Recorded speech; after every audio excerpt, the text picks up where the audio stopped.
लेकिन मेवात प्रकरण से बाद मेरे पे जान से मारने की धमकी, मेरे को मेरे परिवार को नाले में कूदकर आग बुझाई। जैसे तैसे उन्होंने गाड़ी से एक कट्टी निकाली है लिक्विड पदार्थ और मेरे भाई पे डाला है, डाल के और वो तिल्ली मार के ना भागे, वो रुके नहीं है फिर। और लव जिहाद का तो मैंने सैकड़ों मुकदमे दर्ज करवा रखे हैं जिनकी कोई गिनती भी नहीं है मेरे पास।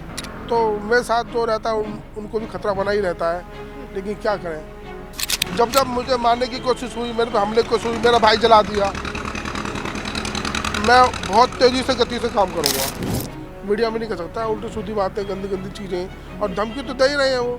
नमस्कार, आप देख रहे हैं लीडिंग भारत और मैं हूं आपके साथ आस्था तिवारी।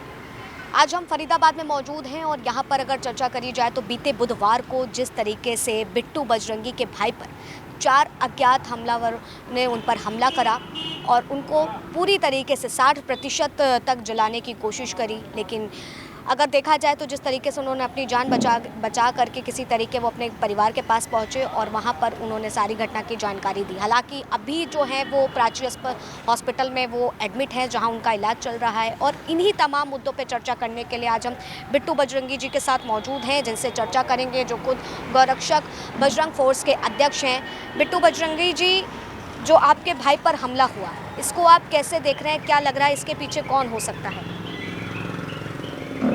मैडम जी, लगातार कई सालों से और मेवात प्रकरण के बाद तो लगातार पहले भी, लेकिन मेवात प्रकरण से बाद मेरे पे जान से मारने की धमकी, मेरे को मेरे परिवार को और यहाँ की लोकल सीआईडी वालों को भी मैंने उनके नंबर उपलब्ध करवा दिए, कॉल रिकॉर्डिंग सब भेज दी जी।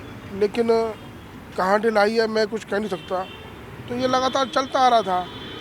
तो उस दिन रात को मैं बाहर था, रात को लेट पहुंचा घर पे। मेरा भाई वहाँ पे छोटा सा काम है सब्जी मंडी में, वो करके और अपना वहीं बैठा था। और उसको वैगनार में आए लोग, अब बता रहे बाइक पे भी थे, अब निकल के आ रहा धीरे धीरे। तो आए तो 6-7 लोग आए थे। उन्होंने गाड़ी से एक कट्टी निकाली है लिक्विड पदार्थ और मेरे भाई पे डाला है, डाल के और वो तिल्ली मार के ना भागे, वो रुके नहीं है फिर आग लगा के भागे। तो मेरे भाई ने वहीं एक नाला था, उस नाले में कूदकर आग बुझाई जैसे तैसे, लेकिन 60% जल चुका था। ये सरकारी बीके हॉस्पिटल है, उन्होंने खुद एमएलसी काटी है, उसमें है। तो मैं अपने भाई को लेके भागा। उसके बाद एक हॉस्पिटल है प्राइवेट, उसमें ले गया, वहाँ मना कर दी कि ज़्यादा सीरियस है। अब ये तीसरे हॉस्पिटल में एडमिट किया है मैंने। तो प्रशासन लगा पड़ा है इंक्वायरी में, अब देखते हैं क्या होता है। अभी क्या हालात हैं आपके भाई के? अभी कितना सुरक्षित है? क्या डॉक्टर की तरफ से कहना है? सभी सनातनी देशवासियों ने प्रार्थना की है, भोले बाबा ने, बालाजी कृपा है कि अब 10% रिलीफ है, आराम में सुधार है। क्या लग रहा है बिट्टू जी कि एक सनातनी होना ही सबसे बड़ा भारी पड़ रहा है आपके और आपके परिवार पर? हाँ, ये तो है ही, टारगेट किया, क्योंकि मैं 30 साल से ये काम कर रहा हूँ बहन बेटी को बचाने के लिए, गौ माता को, लव जिहाद वगैरह। और लव जिहाद का तो मैंने सैकड़ों मुकदमे दर्ज करवा रखे हैं जिनकी कोई गिनती भी नहीं है मेरे पास, और वो जेल में पड़े हैं। तो ना आज तक मैंने किसी का फैसला होने दिया, जो कानून करता है काम वही करता है। तो इस तरह से मैं टारगेट पे रहता ही हूँ 24 घंटा। कई बार मेरे पे हमले हो चुके हैं, कोई सुनता ही नहीं है। अभी मेरी गाड़ी तोड़ दी, मेरे पे 3 फायर करी। मेरे साथ मेरे घनिष्ठ मित्र थे, बिन्नी भाई और टीटू भाई रावत जी। उनको भी हमला करा, मेरे साथ थे वो। तो मेरे साथ जो रहता है उनको भी खतरा बना ही रहता है, लेकिन क्या करें। वो समझ से बाहर है ये सारी चीज़ें, कोई सुनता ही नहीं है। अभी तक कितने आरोपी पकड़े गए हैं और क्या उन आरोपियों को आपके भाई पहले से जानते थे? किसी की जानकारी में था? कोई पुरानी दुश्मनी इसको लेकर के निकल के सामने आ रही है? ऐसा कुछ नहीं है, पुरानी दुश्मनी तो नहीं है, लेकिन हाँ मैं जानता था। मेरे भाई ने जैसे पहचान करवाई कि बताया कि वो जूस की दुकान लगाता था हमारी मंडी में ही। तो मेरे भाई ने बताया कि बड़े वाला है जी। तो मैंने, उसका नाम अरमान खान है जी। जो जूस की दुकान लगाता था, तो वो अपने साथियों के साथ आया था। तो सभी साथी मुस्लिम थे या कोई उसमें हिंदू भी शामिल था?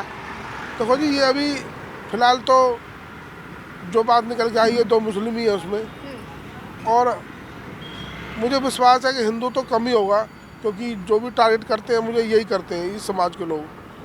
तो जब वो जूस वाला सामने निकल के आ गया, तो कुछ इस तरह से। तो क्या लगता है ये विशेष समुदाय की जो आपके और आपके परिवार से लड़ाई है, क्या आपका लगातार इन तमाम जो करंट के मुद्दे हैं वर्तमान समय के, चाहे वो लव जिहाद के हो, चाहे सनातन की सुरक्षा करना हो, इन मुद्दों पे चर्चा करने की वजह से ही विशेष समुदाय के लोग आपके भाई और आपके परिवार पर हमला कर रहे हैं? यही बात है जी, क्योंकि वो मेरे कारण जेल में बंद है जी। और सजा काट रहे हैं, कई सालों से सजा काट रहे हैं। और दर्द उनको इस बात का रहता है, जैसे मेरे भाई पे हमला किया, मेरे पे हमला किया, मैं घर में नहीं बैठता। मुझे मारने की कितनी कोशिश, जब तक मेरी हत्या नहीं कर देंगे वो लोग, जब तक मैं काम करता रहूँगा बहन बेटियों के लिए। आप प्रशासन से सुरक्षा की मांग नहीं कर रहे हैं क्या, कि सुरक्षा आपको दी जाए? मांग अब कितनी करिए, अब कोई सुनता ही नहीं है कोई। नू हिंसा की बात करी जाए तो उसमें आपको आरोपी ठहराया गया है तमाम मुद्दों को लेकर के, तो क्या लग रहा है कि इसके पीछे, इस साजिश के पीछे नू हिंसा ही सबसे बड़ा जिम्मेवार तो नहीं है? कोई जांच ही नहीं कर रहा। आप इंस्टाग्राम देखो जी। कितनी धमकियां मिल रही हैं। अभी देखो क्या चल रहा है, मेरे भाई के उसमें क्या बदतमीजी कर रहे हैं लोग, सारे मेवात किस तरीके की धमकियां आ रही हैं, क्या कुछ? गंदी बातें। अब क्या वो मीडिया में नहीं कर सकता, उल्टी सीधी बातें, गंदी चीज़ें, और धमकी तो दे ही रहे हैं वो।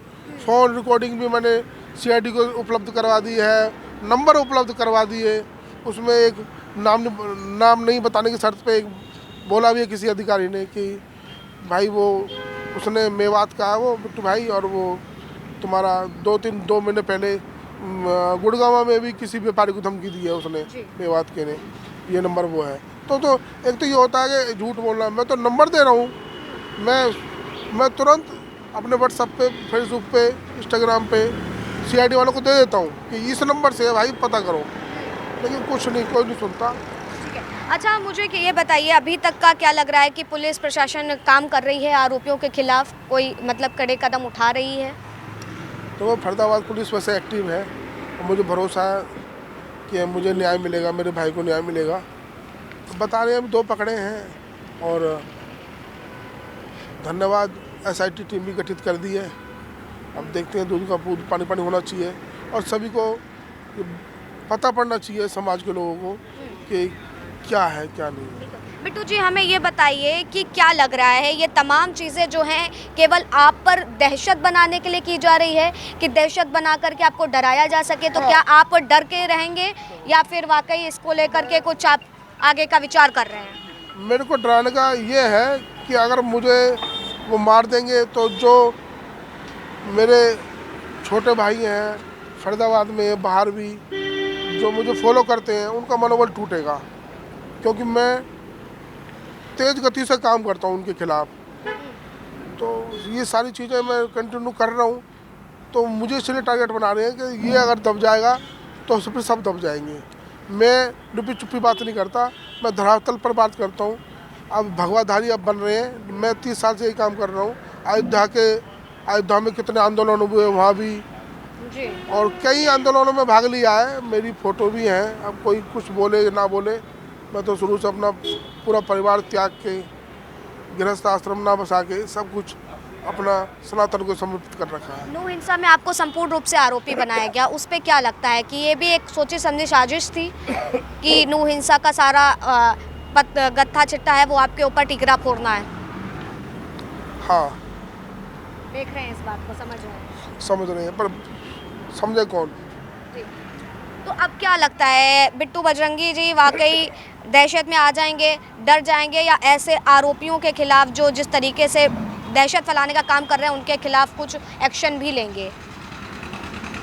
जब मुझे मारने की कोशिश हुई, मेरे पे हमले की कोशिश हुई, मेरा भाई जला दिया, मैं बहुत तेज़ी से गति से काम करूँगा सनातन के प्रति। सनातन, जब तक मेरे अंदर एक रक्त खून का है, बहन बेटी, स्पेशल बहन बेटी का मेरा काम है, लव जिहाद का। बहन में जब तक रक्षा करता रहूँगा, जब तक मेरे अंदर प्राण है, चाहे मुझे कोई हत्या कर दे, मेरी कोई गोली से मार दे, कुछ भी हो, मेरे परिवार मर जाए सारा, लेकिन मैंने समर्पित रखा है हिंदू समाज को। ठीक है, तो हमारे साथ बिट्टू बजरंगी जी मौजूद थे, जिन्होंने बताया कि उनके भाई पर हमले की असल वजह क्या थी, क्यों जिस वजह से इन पर हमला हुआ, लगातार जो धमकी मिल रही है वो कहीं ना कहीं नूह का एंगल जो है, मेवात में हुई हिंसा भी एक सबसे बड़ा एंगल बन करके सामने आ रही है। बहरहाल अब देखना होगा कि पुलिस प्रशासन इसको किस तरीके से और किस तेजी से जांच पड़ताल करता है, क्योंकि इस पूरे मामले पर जांच होना ज़रूरी है कि किसी को भी जान से मारने का अधिकार किसी के पास नहीं है। फिलहाल तब तक के लिए आप बने रहे लीजिंग भारत पर। कैमरा पर्सन विनीत के साथ आस्था तिवारी।